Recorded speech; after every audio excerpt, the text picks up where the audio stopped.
The year is 1337. From Cairo to Kyoto, from London to Delhi, the world breathes between two eras.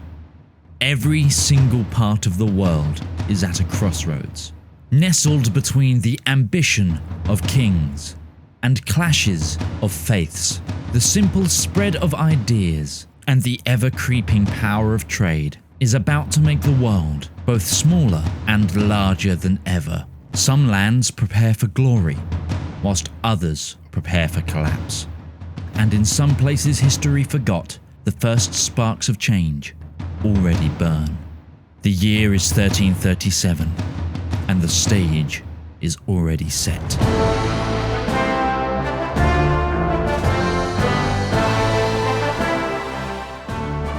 In Western Europe, the 14th century opens with uncertainty. The Capetian dynasty has ended. For over 3 centuries, it had ruled France. Now, a cousin, Philippe VI the Valois, wears the crown, but his legitimacy is contested. Across the Channel, the English King Edward III, a descendant of the Capetians, through his mother, prepares to press his claim. The 100 Years' War is on the horizon. Yet France is more than a crown. Great duchies like Brittany, Burgundy, and Normandy wield a power of their own. The map is feudal, fractured, and held together by oaths, gold, and by force. England holds lands in the southwest of France, known as the Duchy of Aquitaine, but these lands come with obligations. Edward is technically a vassal to the French king, a humiliation he does not forget. Conflict becomes inevitable. Meanwhile, the hegemony of England is far from settled. In Scotland, a civil war rages. David Bruce, son of the famous Robert de Bruce, holds the crown. But Edward Balliol, backed by the English, challenges him. 2 kings, 1 kingdom. Looking to the Low Countries, Flanders, Brabant, and Holland are among Europe's richest lands. Cities like Bruges and Ghent thrive through trade and textiles, balancing between English wool and French might. This is a region where dynastic claims and urban wealth clash, where royal legitimacy is questioned not only by blades, but by books, bishops, and bankers. War is coming, but so too is a shift in how power is held, and by whom. At the edge of the Mediterranean, 2 religions, multiple kingdoms, and countless ambitions collide. Iberia in 1337 is not yet unified. Instead, it is a mosaic of Christian kingdoms still expanding southwards and one last Islamic stronghold, the Nasrid Emirate of Granada, holding firm behind the mountains. The Reconquista is not finished. The borderlands remain fluid and skirmishes frequent. To the north, Castile lands as the largest kingdom, powerful but unstable. Its young king, Alfonso XI, must assert control over rebellious nobles. To the east, Aragon holds both Catalonia and Valencia and looks beyond Iberia, towards Sicily, Sardinia, and the trade-rich Mediterranean waters. Portugal, under Alfonso IV, watches carefully. It has no grand ambitions for conquest, but it builds ships, trades with the north, and guards its independence against 2 larger powers. If the Portuguese kings are not careful, they could fall victim to Castilian ambitions, but for them there are greater dreams on the horizon. In Andalusia, the Emirate of Granada stands as the last bastion of Al-Andalus. Its ruler Yusuf I must defend his walls not just against Castile, but also against rival Muslim families and internal strife. Across the Strait of Gibraltar lies the Maghreb, with a tremendous potential, but it's deeply fragmented. The Marinid Sultanate in Fez claims leadership of the region, but the Hafizids in Tunis and the Zayanids in Tlemcen resist that claim. Their rivalries stretch across the desert and sea. The dream of Al-Andalus may well lie between these 3 powers, but only one will rise above the rest. And yet, this region is more than war. Scholars from Granada translate ancient texts. Caravans carry gold and salt from deep in Africa. Portuguese merchants eye the Atlantic, and the Mediterranean remains open to anyone bold enough to claim it. In the heart of Europe, the Empire remains, but the Emperor does not rule. The Holy Roman Empire is a name more than a reality, a loose web of princes, bishoprics, and free cities, each with its own ambition, its own loyalties, its own armies. The emperor in 1337 is Ludwig IV of Bavaria, excommunicated, opposed by the Pope, and viewed with suspicion by many of his peers. His authority is challenged not just by Rome, but by rival princes from the Palatinate, from Bohemia, and from Austria. One such rival, Bohemia, thrives under the House of Luxembourg. Charles IV, though still young, will one day make Prague a true imperial capital. But for now, tensions between nobles and cities persist, and Bohemia might become the epicenter of a religious shift never seen before in the West. Further east, the Kingdom of Poland has just emerged from near collapse. Its new king, Casimir III, inherits a fragile crown, but he wishes to reform the state, strengthen the cities, and most of all, get rid of the inconvenient Teutonic Order, an inconvenience which has turned to conflict in 1337, with Poland and her allies waging war against the Crusader state. To her south, the Kingdom of Hungary stands as a major regional power, rich in silver, ambitious in diplomacy, and wary of both the von Habsburgs and the rise of the Ottomans. They might just be a force to be reckoned with. To the north, a different force rises, however, a power that does not wear a crown, but is just as powerful.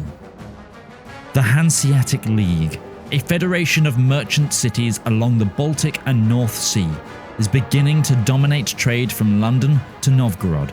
Lubeck, Hamburg, Danzig, and Riga form a mercantile backbone that rivals kingdoms. Finally, further north lies Scandinavia, a fractured region between three kingdoms.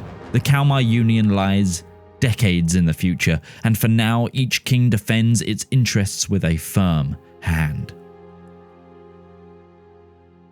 To the east of Europe, the ancient world lingers, but its empires are shadows of what they once were. The Byzantine Empire still claims to be Rome, but its capital, Constantinople, is vulnerable, its lands divided, and its throne weakened by decades of civil war. In 1337, Emperor Andronicus III rules a shrinking empire, caught between Venetian merchants, Latin dukes, and Turkish warlords. The aftermath of the Fourth Crusade still shakes and shapes the region. In Greece, Latin principalities like Athens and Achaia coexist uneasily with Orthodox rulers. The Aegean is dotted with Venetian islands, Genoese enclaves, and pirates under no banners but their own. Meanwhile, in the Balkans, a new power rises. The Kingdom of Serbia under Stefan Dušan expands rapidly. Strong leadership, military victories, and a weakened Byzantium opens the path to empire. Within a decade, Dušan will be crowned emperor, but in 1337, that future is still uncertain. In the meantime, Bulgaria stands weaker than ever, caught between Serbian aggression and internal decline. Once a rival to Byzantium, it now struggles to defend its borders and maintain unity. Here, in the old heart of the empire and faith, nothing is secure. Every border is contested, every alliance temporary. And yet, what begins here will shape the centuries to come. As further east, the Islamic world stands at a crossroads. It is fractured, but far from weak. Across Anatolia, the Seljuk state has collapsed, replaced by a patchwork of Turkish beyliks. Among them, the Ottomans expand cautiously under the leadership of Orhan. They are not alone. Karaman, Jeremian, Aydin, and others each claim the legacy of both Seljuk and the Roman empires. These beyliks do not act in isolation. They fight the Byzantines, yes, but also one another. Some serve as mercenaries in Christian wars, others form short-lived leagues against their rivals. Faith shapes identity, but ambition and pragmatism drives their action. To the south, The Mamluk Sultanate rules over Egypt, Syria, and the holy cities of the Levant. A military caste of slave soldiers now commands the spiritual and commercial heart of the Islamic world. Centered in Cairo, they control the Red Sea, guard the pilgrimage routes, and defend against both the Mongols and local dissent. Over in the Iranian plateau, the legacy of Genghis Khan is crumbling. Founded in the 1250s by Hulagu Khan, the Ilkhanate once stretched from Anatolia to the Indus. But after the death of its last effective ruler, Abu Sayyid, in 1335, it splinters into rival khanates and military factions. There remains only a political vacuum, allowing anyone who wishes to seize power. But 1337 is also the first years of one soon-to-be leader, Timur, that might very well soon march across the ruins of the Ilkhanate and reshape the entire region. In the Indian subcontinent, the Sultan rules from Delhi, but his grasp is shallow and his reach contested. The Delhi Sultanate, founded in the early 13th century by Turkic dynasties, now dominates much of northern India.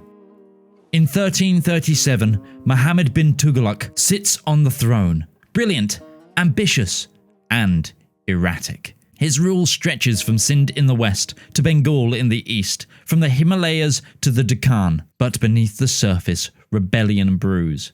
His forced policies and cruel taxation have alienated the nobles, peasants, and governors alike. To the south, resistance grows. In the Deccan Plateau, local dynasties like the Yadavas and the Kakatiyas are in decline, but their memory fuels new movements. In a few years, two major powers will emerge: the Hindu Vijayanagara Empire and the Bahmani Sultanate. India in 1337 is neither unified nor dormant. It is a world of courtly scholars, fractious governors, and shifting capitals. It is not waiting for foreign conquest. It is preparing to rise as a power of its own. On the eastern edge of the known world, another empire begins to falter. In China, the Yuan dynasty still rules, but its grip is weakening. Established by Kublai Khan in 1271, the Yuan dynasty ruled as a Mongol empire over a Chinese population. For decades, they maintained order, but by 1337, the cracks are visible. Natural disasters, famine, and overtaxation have fueled widespread unrest. Secret societies stir rebellion, and provincial warlords grow bold. While it's true the dynasty commands the armies and the palaces, the legitimacy of the Mongols is questioned more openly than ever. The seeds of rebellion have been sown, from the Red Turban to the Ming. Everyone wants to seize the Dragon Throne. To the northeast, Koryo Korea barely maintains its sovereignty. Still a vassal of the Mongols in name, Korea in practice walks a fine line between obedience and resistance. Its court is split, its borders tense, but its scholars and administrators remain among the most sophisticated in East Asia. Farther east, Japan is a realm divided. The imperial throne remains in Kyoto, but real power lies with the Ashikaga shogunate. Even that power, though, is now contested. 1337 falls at the dawn of the Nambokucho period, a civil war between two imperial courts, one in the north and the other in the south. It is a time of shifting loyalties and fractured dynasties. Asia in 1337 is a region of high cultures and fragile hierarchies, where empires fall not to foreign invaders, but to the weight of their own contradictions. Far from the courts of Europe and the steppes of Asia, another empire thrives, built not on conquest alone, but on gold, salt, and knowledge. In 1337, West Africa is the domain of the Mali Empire. Founded in the 13th century by Sunjata Keita, Mali has become a titan of wealth and trade. By 1337, it is ruled by one of the most legendary figures in the history of the world, Mansa Musa. Mansa Musa is remembered not only for his riches, but for his pilgrimage to Mecca, carried out in 1324 with thousands of attendants and so much gold that it disrupted the economies across North Africa and the Levant. His journey put Mali on the map, appearing in European atlases soon after. But Musa's reign is also one of cultural investment. Mosques rise in Gao and in Timbuktu. Scholars arrive from Cairo and Fez. A blend of Islamic tradition and local Mande customs shapes a unique civilization. West Africa in 1337 is not isolated, it is integrated. Gold flows from the north across the Sahara. Ideas travel with it, and Mali in the 14th century stands as one of the world's great empires. Confident, devout, and immensely wealthy. Unbeknownst to the old world, there lies a new world, dripping with its own culture and history. In Mesoamerica, now centuries after the fall of the Mayan Empire, powerful city-states and regional powers dominate the playing field. The Aztec Triple Alliance has not yet formed, and the Mexica is still rising in influence. From their base in Tenochtitlan, trade networks flourish across the region, connecting highland and lowland cultures through the exchange of goods like cacao, gems, and dyes. Further south still, a small nation sat in the valleys and peaks of the Andes Mountains, by the name of Cusco, is ready to rise to form an empire of its own. It is clear from our eyes of hindsight and our knowledge of history that the world hangs in the balance. From the flooded fields of China to the deserts of Mali, from the Alps to the steppes, the world in 1337 stands at a threshold. Empires rise, some by the sword, others by gold. Dynasties wage wars, the likes of which no one has seen or witnessed for centuries. Traders embark to connect cities that were once unheard of and unmapped just years before, and a global play for dominance has begun. Faith, trade, ambition, and rebellion travel along the same road. What seems stable today will vanish tomorrow. What appears marginal may become an empire. This is not the beginning of history, but the beginning of your history. The year is 1337, and in Europa Universalis V, the stage is set. Just remember, be ambitious.